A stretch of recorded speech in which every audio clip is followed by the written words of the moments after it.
Bienvenue dans Poker Builder. Aujourd'hui, on met des chiffres sur la règle la plus importante du poker, la gestion de bankroll. On va parler du risk of ruin, le risque de ruine, et voir comment déterminer précisément combien de caves il te faut pour survivre. C'est technique mais accessible et ça peut sauver ta vie de joueur. Rappel, pourquoi la bankroll te protège ?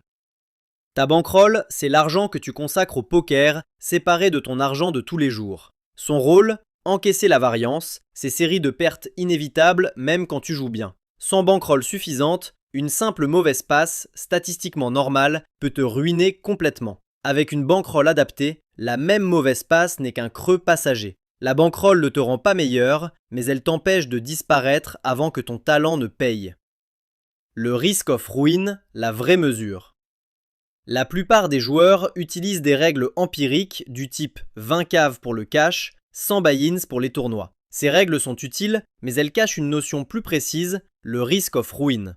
Le risk of ruin, c'est la probabilité que tu perdes toute ta bankroll avant de la faire grossir. Un pourcentage. Un risk of ruin de 5% par exemple, signifie que dans 5 scénarios sur 100, tu fais faillite. L'objectif d'une bonne gestion, c'est de garder ce risque très bas.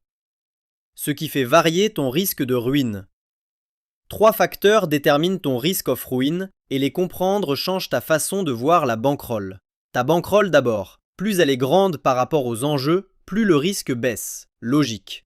Ta marge ensuite. Ton avantage réel sur les autres, ton win rate. Un joueur nettement gagnant peut se permettre un risque plus faible à bankroll égale. Un joueur break-even, lui, est bien plus exposé. Ta variance enfin. Elle dépend du format. Un spin and go ou un gros tournoi ont une variance énorme, avec de longues séries sans gain. Le cash game, une variance plus modérée. Plus la variance est haute, plus il te faut de caves pour le même niveau de sécurité. C'est pour ça qu'une règle unique ne suffit pas. Ta bankroll idéale dépend de ton format et de ton niveau. 4. Passer du concept aux chiffres concrets. Bonne nouvelle, tu n'as pas besoin de faire ces calculs à la main. C'est exactement le rôle du calculateur de bankroll de pokerbuilder.com. Il applique la logique du risk of ruin pour te donner ta bankroll idéale en distinguant les formats cash game, MTT et spin and go. Concrètement, tu indiques ta situation et l'outil te dit combien de caves te maintiennent à un risque de ruine raisonnable. Fini le pifomètre, tu obtiens un repère chiffré, adapté à ton jeu, pour savoir quand tu peux jouer une limite en sécurité et quand c'est encore trop tôt. 5. La règle de bon sens qui découle du chiffre. Une fois ton chiffre en main, la discipline est simple. Ne joue une limite que si ta bankroll couvre le nombre de caves recommandées. Si tu descends en dessous, redescends de limite sans état d'âme. Et ne monte que lorsque ta bankroll dépasse confortablement le seuil. Cette mécanique protège ton capital des séries noires et, tout aussi important, protège ton mental.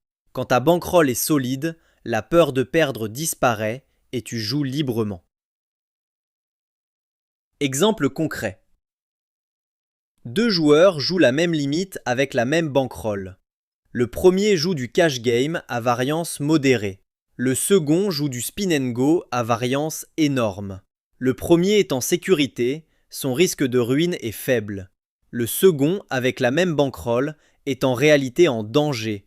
La variance des spins peut lui faire traverser de longues séries de pertes qui épuiseraient son capital. Même argent, même limite apparente, mais risque de ruine totalement différent. C'est précisément ce que révèle un calcul de bankroll adapté au format et ce qu'une règle unique ne verrait jamais. Mini-exercice. Question rapide. Tu passes du cash game au spin and go en gardant la même bankroll et le même niveau de limite. Ton risque de ruine reste-t-il identique ? Prends 2 secondes. Réponse : non, il augmente fortement. Le spin and go a une variance bien plus élevée que le cash game, donc il faut davantage de caves pour le même niveau de sécurité.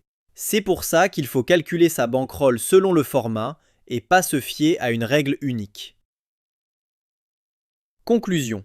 La gestion de bankroll ne se résume pas à une règle toute faite. Le risk of ruin, ton risque de ruine, dépend de ta bankroll, de ta marge et de la variance de ton format. Mets un chiffre dessus, respecte-le et redescends sans hésiter quand il le faut. Un capital protégé, c'est un jeu libéré. Pour calculer ta bankroll idéale selon ton format avec notre calculateur dédié, rends-toi sur pokerbuilder.com, la plateforme tout en un pour joueurs de poker. On se retrouve au prochain épisode de Poker Builder.